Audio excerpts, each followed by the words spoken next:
जीत ले हम सारी दुनिया। बीच हमें आज बोने दो, रोज उसे थोड़ा बढ़ने दो। छू लेंगे आकाश हम, मन के विचार हकीकत बने। सिद्धि फल से आनंद देंगे, कोशिश कर बढ़े, सोच बुलंद करे।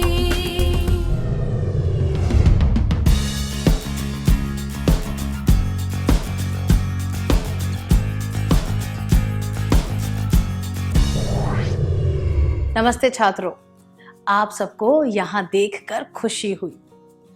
क्या आज के सत्र की शुरुआत एक क्रियाकलाप से करें? स्क्रीन पर कुछ चित्र दिखाए जाएंगे, उन्हें ध्यान से देखिए।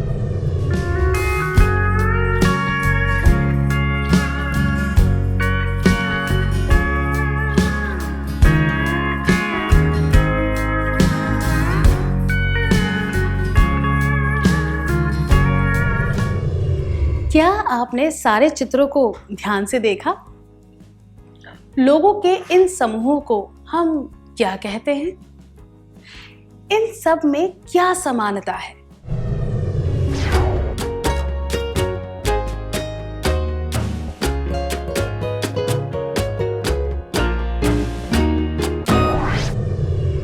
धन्यवाद। हम इन्हें टीम कहते हैं। इन सब समूहों के लोग एक ही उद्देश्य के लिए साथ मिलकर काम कर रहे हैं। इन सब चित्रों में यही समानता है। उदाहरण के लिए फुटबॉल की टीम के सारे खिलाड़ी खेल में जीतने के लिए काम कर रहे हैं। प्रश्नोत्तरी के टीम के सदस्य प्रश्नोत्तरी में जीतने के लिए काम कर रहे हैं। खिलाड़ियों की टीम एक संतुलित पिरामिड बनाने के लिए काम कर रही है ताकि वह दर्शकों का मनोरंजन कर सके। इस तरह ये सारे समूह एक टीम की तरह अपने अपने उद्देश्य पूरे करने के लिए काम कर रहे हैं। अब आपको स्क्रीन पर कुछ और चित्र दिखाए जाएंगे। आपको पहचानना है कि उनमें क्या समानता है।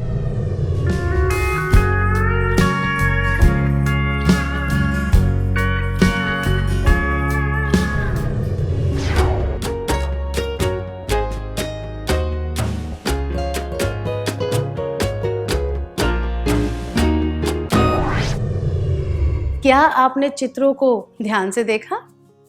इन चित्रों में भी लोगों के समूह थे। उन समूहों में प्रत्येक व्यक्ति का अपना एक लक्ष्य था और वह व्यक्तिगत रूप से उस लक्ष्य को हासिल करने का प्रयास कर रहा था। उदाहरण के लिए बस स्टॉप पर सभी लोग एक साथ खड़े थे, पर हर एक व्यक्ति का लक्ष्य था अपने अपने स्थान पर पहुंचना। सिनेमा हॉल के बाहर खड़े लोगों का उद्देश्य है एक फिल्म देखना। क्या हम इन्हें टीम कह सकते हैं? नहीं, क्योंकि वे सभी व्यक्ति अपने अपने व्यक्तिगत लक्ष्य प्राप्त करने में लगे थे। वे साथ में काम नहीं कर रहे थे और ना ही किसी सामूहिक लक्ष्य के लिए कार्य कर रहे थे। किसी भी समूह का परिवर्तन टीम में कैसे होता है? एक सामूहिक लक्ष्य के लिए काम करने से ही कोई समूह टीम बन जाता है। इस वीडियो को देखिए।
इस टीम के सदस्य साथ मिलकर परछाई से आकृतियां बनाते हैं।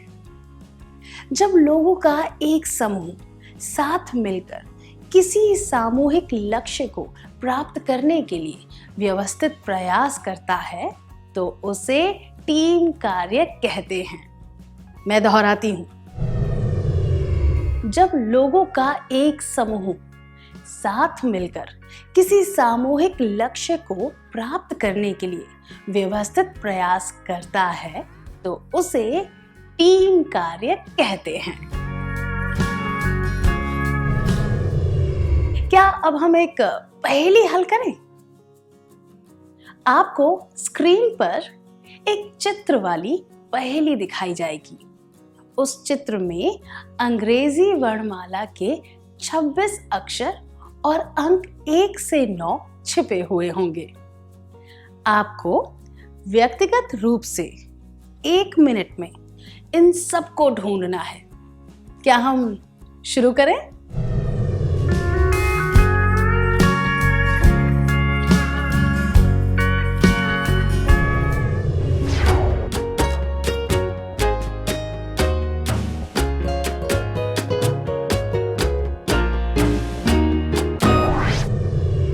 बहुत अच्छा प्रयास था, धन्यवाद।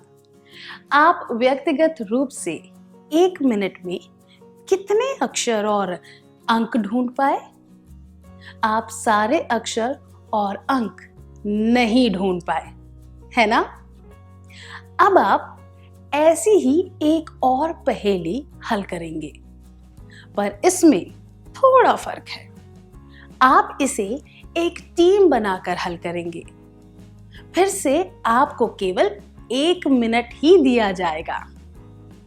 रंगीन बिंदु बने होंगे और टीम के प्रत्येक सदस्य को एक रंग पर ध्यान देना होगा।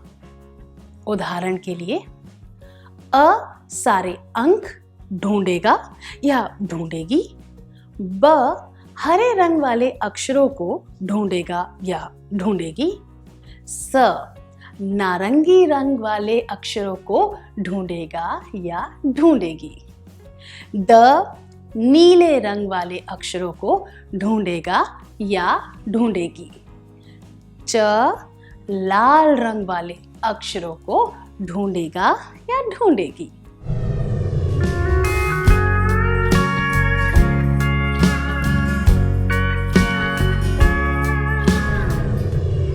क्या आप सब तैयार हैं?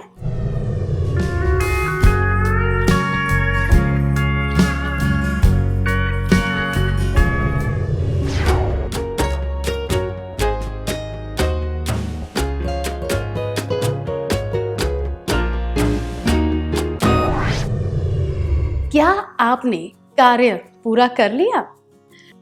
मुझे यकीन है कि एक टीम की तरह काम करके आप उतने ही समय में बहुत से अक्षर और अंक ढूंढ पाए।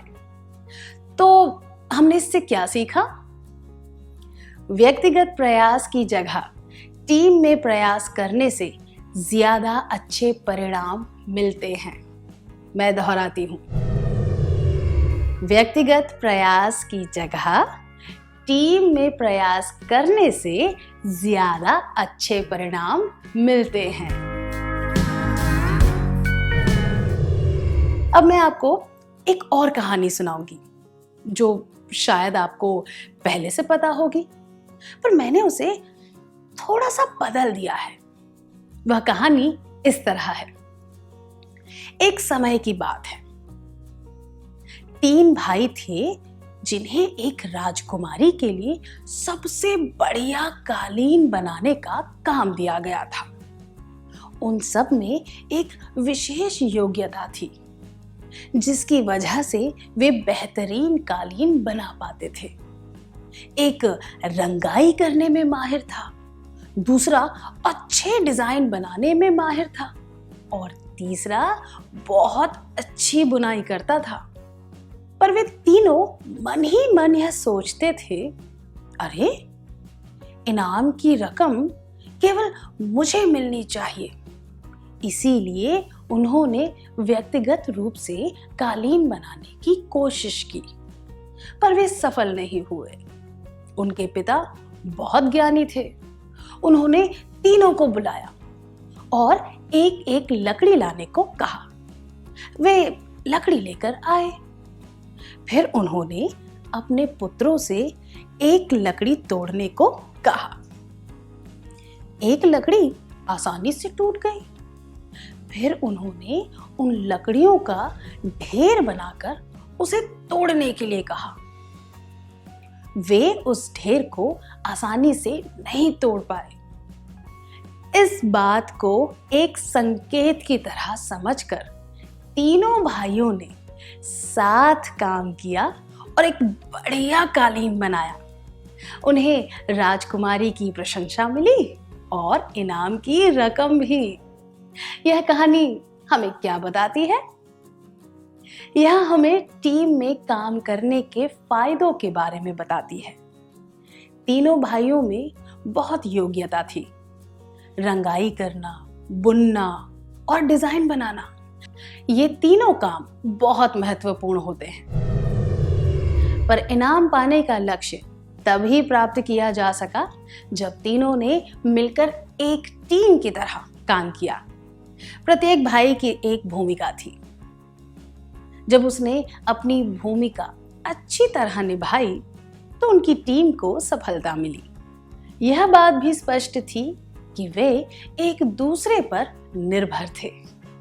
उचित रंगों के बिना डिजाइन अच्छी नहीं दिख सकती थी, और अगर डिजाइन की बुनाई अच्छी नहीं होती तो वह कालीन सुंदर नहीं दिखता और उन्हें इनाम भी नहीं मिलता। उस ज्ञानी पिता की तुलना टीम के नेता से की जा सकती है, जिसने उन्हें सही दिशा दी और उनका मार्गदर्शन किया। पिता ने उन्हें अच्छी तरह समझाया कि अगर वह संगठित होकर काम करेंगे तो वे इनाम जीतने का लक्ष्य प्राप्त कर सकते हैं। जो काम अकेले बहुत मुश्किल लग रहा था, वह साथ मिलकर करने से संभव हो गया। क्या अब हम एक और क्रियाकलाप करें? मुझे यकीन है कि आपने कभी ना कभी तो एक टीम की तरह काम किया होगा। क्या आप सबको बता सकते हैं कि टीम की तरह काम करने के क्या फायदे होते हैं? उदाहरण के लिए, वार्षिक उत्सव के लिए एक टीम में काम करके मंच को सजाना और उसके लिए सराहा जाना।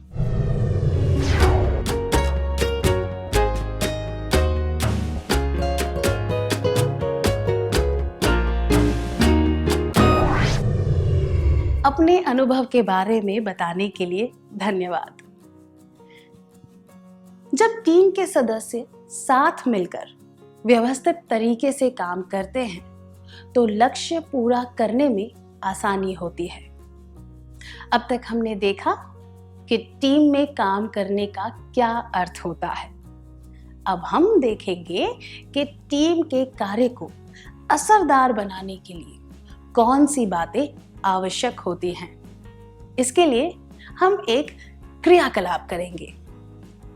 उन आवश्यक बातों को शब्दों के रूप में स्क्रीन पर दिखाया जाएगा, पर उन शब्दों के अक्षरों के क्रम उल्टे पुल्टे होंगे।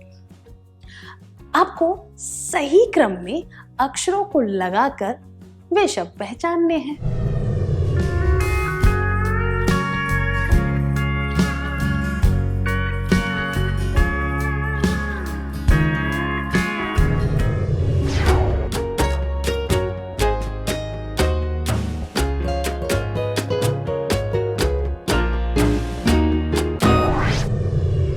क्या आपने क्रियाकलाप पूरा कर लिया? चलिए, क्या अब हम सही उत्तर देखें? टीम के कार्य को असरदार बनाने के लिए हमें कार्य की योजना अच्छी तरह बनानी चाहिए। सभी सदस्यों को एक दूसरे की सहायता करनी चाहिए। हमें अपनी जिम्मेदारियों को बांटना चाहिए। प्रत्येक सदस्य का एक लक्ष्य और स्पष्ट भूमिका होनी चाहिए। टीम के सदस्यों के बीच अच्छा तालमेल होना चाहिए। टीम के कार्य को असरदार बनाने के लिए ये बातें जरूरी हैं। योजना, सहायता, जिम्मेदारी बांटना, लक्ष्य और स्पष्ट भूमिका, तालमेल। जब ये सारी बातें मौजूद होती हैं तो टीम के कार्य असरदार होने से कोई नहीं रोक सकता। क्या अब हम आज के सत्र में सीखी हुई बातों का सार संक्षेप कर लें?